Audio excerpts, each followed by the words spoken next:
Olá, boa noite, seja bem-vindo ao Rede TV News. Olá, boa noite. Depois de 6 meses de trabalho, CPI da Covid aprova relatório final. Foram 7 votos a 4 e você vai ver também. Projeto de lei que autoriza a flexibilização do uso de máscara no Rio de Janeiro é aprovado pela Assembleia Legislativa. Terça-feira de filas por todo o país para tentar abastecer o carro com combustível ainda sem reajuste de preço. E muita gente já pensa na mudança de hábito. Sinceramente, eu preciso muito do carro, certo? Mas eu tô pensando em deixar em casa, sinceramente, pegar metrô, viu? Na capital fluminense, bebê de 1 ano e meio morre baleado dentro de uma barbearia.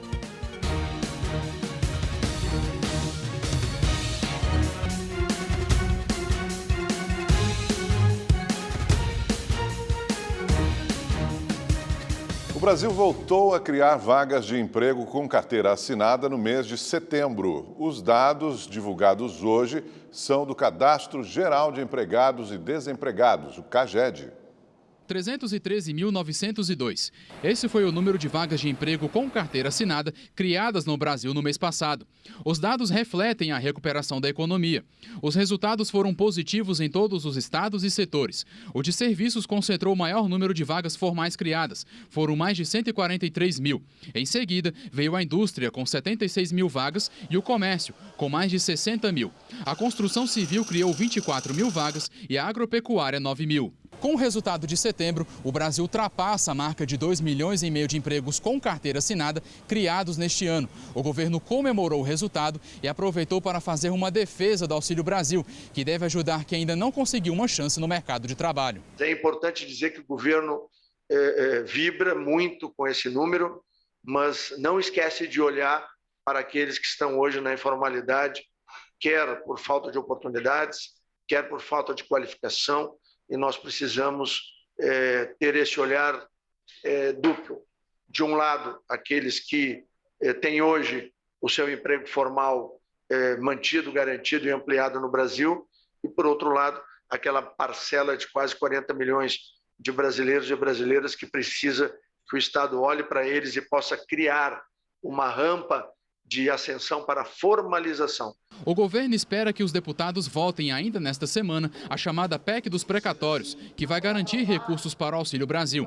Hoje, o presidente da Câmara dos Deputados, Arthur Lira, disse que faz os últimos acertos com os parlamentares para levar o texto ao plenário. Muito provavelmente isso estará pronto para ir a plenário amanhã, preterivelmente, depois de uma rodada de conversa do relator com alguns partidos que precisam de alguns esclarecimentos. O IPCA 15, Índice Nacional de Preços ao Consumidor Amplo, considerado a prévia da inflação, subiu 1,20% em outubro, segundo o Instituto Brasileiro de Geografia e Estatística, o IBGE. A taxa de outubro é a maior para o mês desde 1995. No ano, o índice já acumula alta de mais de 8%. No acumulado dos últimos 12 meses, a inflação no Brasil já passou dos 2 dígitos, chegando a 10,34%. O presidente Jair Bolsonaro cumpriu a agenda hoje em Roraima. Esta é a segunda visita de Bolsonaro ao estado desde que foi eleito. Ao lado dos ministros da Defesa, General Braga Neto, da Cidadania, João Roma, e da Justiça, Anderson Torres, o presidente visitou um abrigo de imigrantes da Operação Acolhida, em Boa Vista. Depois seguiu de helicóptero junto com o governador Antônio Denário para um sobrevoo em regiões do estado e visitou uma comunidade indígena próxima à cidade de Uiramutã. O presidente Jair Bolsonaro sancionou sem vetos o projeto que altera e flexibiliza a lei de improbidade administrativa. Com o novo texto, os agentes públicos só poderão responder pelos crimes se ficar provado que eles agiram com dolo, ou seja, com a intenção de cometer a irregularidade. Dessa forma, atos culposos, sem intenção, não serão mais punidos.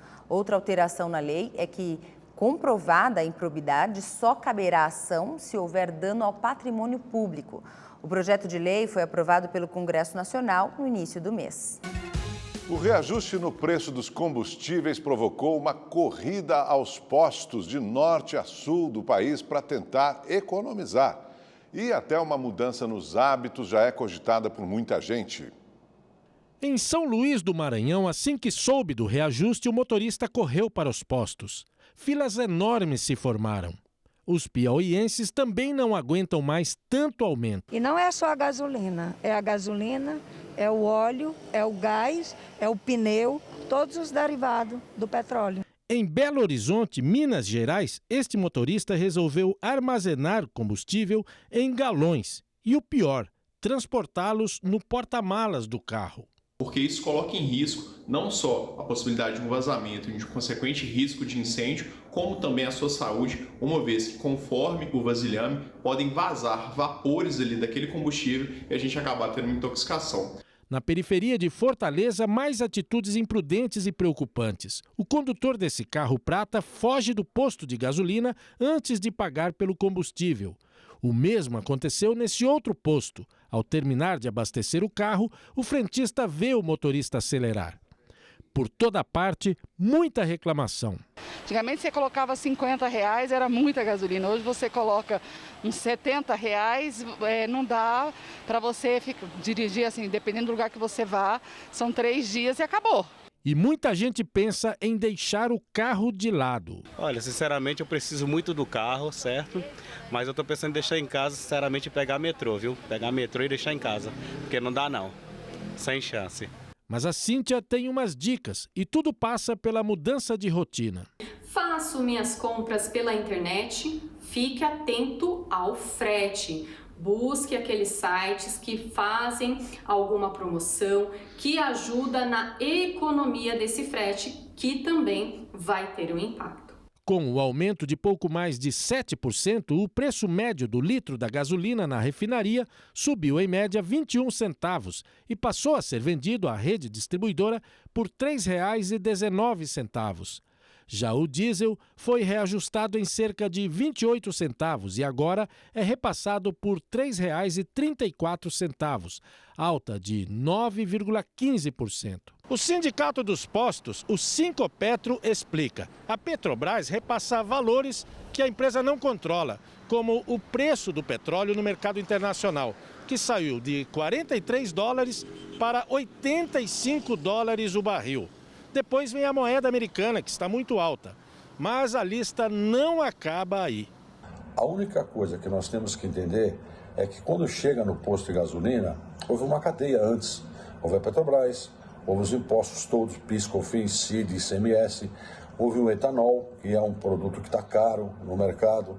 Então essas misturas todas acabam chegando para o bolso do consumidor. O caminhoneiro Marcos Antônio Pereira Gomes, conhecido como Zé Trovão, se entregou hoje à Polícia Federal em Joinville, Santa Catarina. Ele foi encaminhado ao presídio da cidade.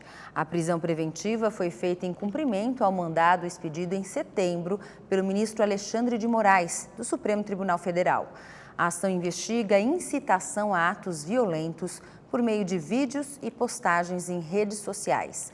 De acordo com um advogado de defesa, Zé Trovão está à disposição da Justiça para provar a inocência. Por 7-4, os senadores da CPI da pandemia aprovaram o relatório que investiga a atuação do governo federal no enfrentamento à Covid-19 no Brasil.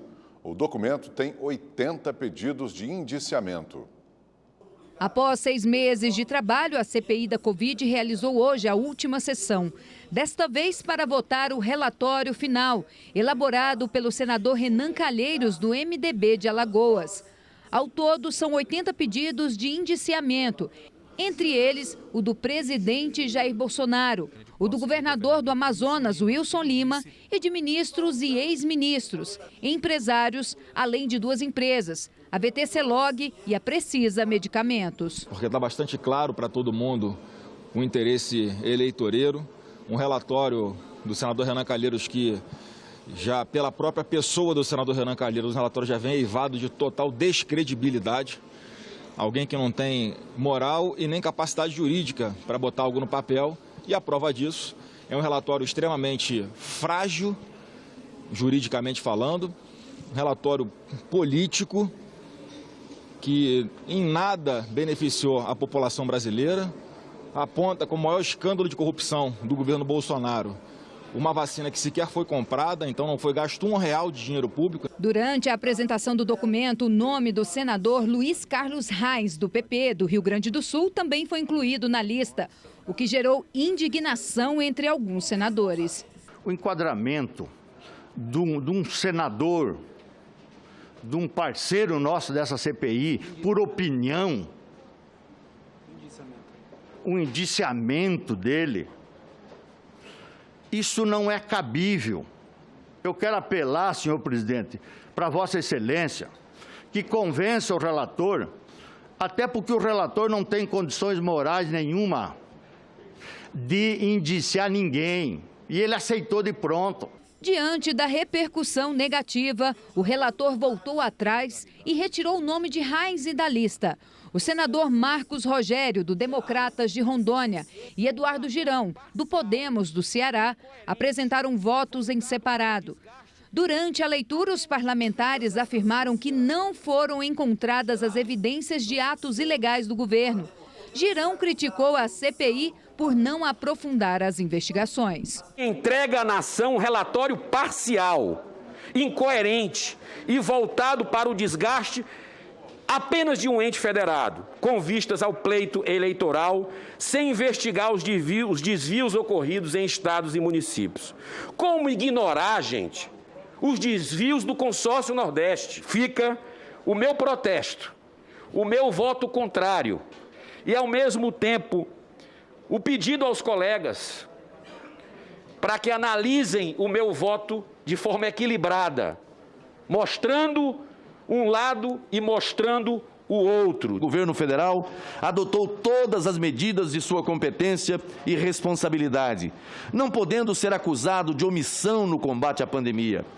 E quanto às medidas de ponta no enfrentamento da doença, previstas, preventivas ou curativas, a responsabilidade recai sobre estados, Distrito Federal e municípios, entes subnacionais autônomos, para a adoção de políticas de saúde dentro de suas próprias competências, o que ocorreu sem qualquer ingerência do governo federal.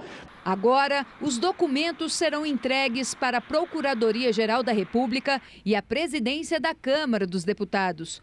O Ministério Público vai analisar os argumentos do relator para decidir se abre ou não investigação contra os nomes que aparecem na lista com os pedidos de indiciamento. Agora vamos aos números da Covid-19 no Brasil. De acordo com o Ministério da Saúde, 20.940.000 pessoas se recuperaram da doença. 198 mil estão em acompanhamento e, desde o início da pandemia, mais de 606 mil pessoas morreram por causa da Covid-19 no país. A Assembleia Legislativa do Rio de Janeiro aprovou a liberação do uso de máscaras ao ar livre no estado.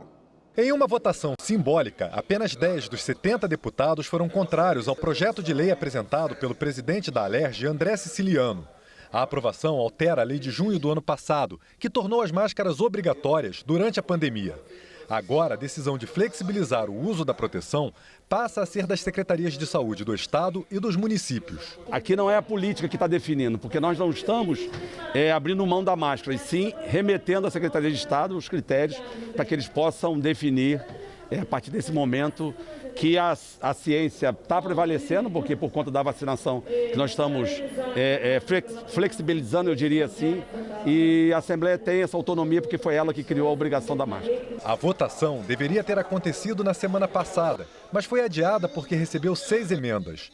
5 delas foram derrubadas na Comissão de Constituição e Justiça da Alerj. Uma outra emenda proposta pelo PSOL pedia que a flexibilização do uso de máscaras só fosse possível a partir da marca de 80% da população vacinada.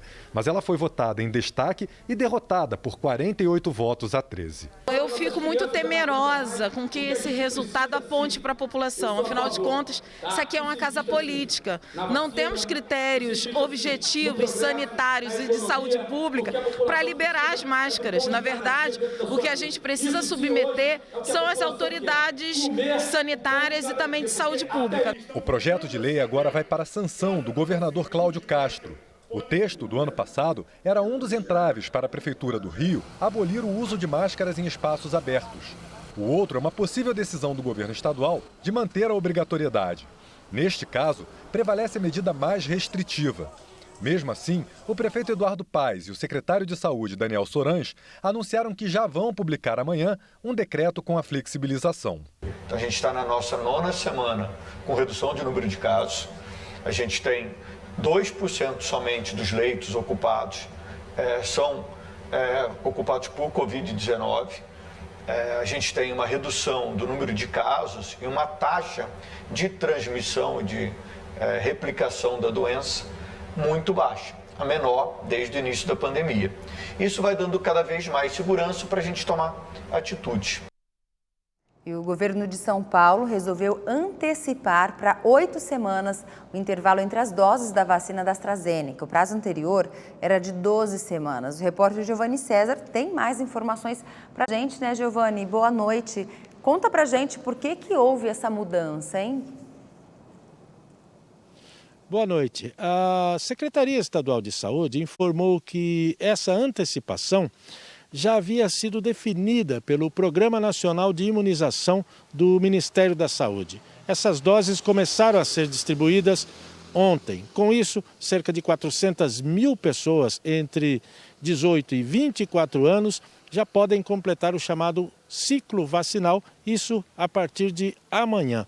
Lembrando que São Paulo já cumpriu a meta de vacinar com pelo menos uma dose 100% da população adulta.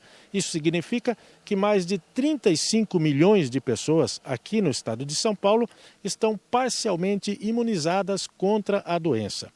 Uma outra preocupação das autoridades de saúde é que 4 milhões de pessoas não tomaram a segunda dose, entre elas 1 milhão de moradores que deveriam tomar a AstraZeneca. Por isso, as autoridades sanitárias fazem um apelo a essas pessoas para que compareçam aos postos de vacinação. De São Paulo, Giovanni César, para o Rede TV News. E você sabia que existe um aparelho que compensa a insuficiência cardíaca? O ventrículo artificial ajuda o coração a bombear o sangue para o corpo. Gabi, uma esperança a mais, principalmente para quem está na fila de um transplante. Quem vê a Flávia, de 45 anos, assim, subindo e descendo escada, varrendo a casa ou lavando a louça, nem imagina a dificuldade que ela tinha para realizar essas pequenas atividades do dia a dia. Para tudo. Eu me cansava. Às vezes estava fazendo comida, eu me cansava. Para abaixar, para levantar, muitas vezes eu tinha que parar, tinha que deitar, porque eu não conseguia fazer nada. As dificuldades começaram a surgir há 7 anos, quando a Flávia sofreu um infarto. De lá para cá, tudo mudou. A ex-recepcionista descobriu que o coração dela não consegue bombear o sangue para o corpo, o que resultou também em uma hipertensão pulmonar. Sem poder realizar um transplante, por causa das condições de saúde, ela foi apresentada ao ventrículo artificial, esse aparelhinho que fica preso ao corpo dela. Aí ele dá um autoteste. O dispositivo não substitui o coração, mas ajuda o órgão a bombear o sangue para o corpo. Ele é implantado na altura do tórax do paciente e fica acoplado por um cabo na base do ventrículo esquerdo. Este cabo o atravessa para o lado de fora do corpo e fica conectado a um controle com 2 baterias externas que fazem o equipamento funcionar. Uma esperança a mais, principalmente para quem está na fila à espera do transplante. O ventrículo artificial é questão só financeira, você pode colocar quando você quiser, no dia que você quiser, na hora que você quiser. Enquanto o transplante, que é ótimo, mas ele precisa ter um doador. Ele precisa ter um doador na hora certa. Isso nem sempre você consegue obter, né? Então, por exemplo, na Alemanha e no mundo hoje, o número de ventrículos artificiais colocados no mundo hoje é de 4 a 5 vezes o número de transplantes realizados. O tratamento da Flávia também nos chama a atenção para um outro tema, a doação de órgãos, que ainda não é suficiente para atender a demanda. De acordo com o Ministério da Saúde, apenas 23% dos pacientes que precisam da cirurgia são atendidos e recebem um novo coração. Principalmente a partir da década de 80, com a melhora dos imunossupressores, isso se tornou até certo ponto uma rotina. Então, na prática, As pessoas, quanto mais conhecerem isso, mais facilita a aceitação do processo e certamente mais facilita a doação. Hoje, com o dispositivo, a Flávia leva uma vida normal. Mas só quem passou por tudo isso sabe o valor que tem cada batida do coração. É uma vitória muito grande, bem grande mesmo. Só tem a agradecer, só agradecer mesmo. Agora vamos à previsão do tempo com Igor Silveira. Olá, boa noite. Amanhã ainda chove forte entre a região norte, parte do centro-oeste e também do sudeste. E essa chuva deve ser carregada e pode vir acompanhada de trovoadas. No sul ainda chove em partes do Paraná, mas em Santa Catarina e no Rio Grande do Sul o dia vai ser quente, ensolarado e seco. Então, atenção para a baixa umidade relativa do ar, que deve ficar abaixo dos 30%. Beba bastante água e não se esqueça do protetor solar. No sudeste, a previsão de chuva isolada no Espírito Santo e mais volumosa no Rio de Janeiro e em Minas Gerais. Em São Paulo, o dia fica instável, tem previsão de chuva forte e também não esquenta. A máxima amanhã não passa dos 22 graus. No Nordeste, a quarta vai ser ensolarada e quente. Se chover, vai ser de forma fraca e isolada do litoral do Rio Grande do Norte até o sul da Bahia.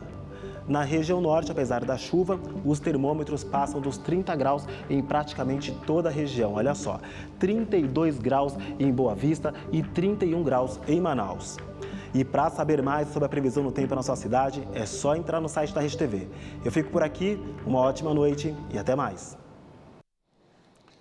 No Rio de Janeiro, um bebê de apenas 1 ano e meio morreu após ser baleado dentro de uma barbearia. No tiroteio, 2 jovens também foram mortos. A polícia investiga a atuação de milicianos no crime. O crime aconteceu no início da tarde de ontem em Mesquita, na Baixada Fluminense. As vítimas foram Juan Batista Souza, de 24 anos, Renan Felipe Batista Nunes, de 17 anos, e o pequeno Mário Neto Ferreira Lourenço, de apenas 1 ano e meio. De acordo com testemunhas, um homem encapuzado desceu de um carro vermelho e fez os disparos. A polícia acredita que os alvos eram Juan e Renan. Mas no ataque, um deles tentou se esconder em uma barbearia.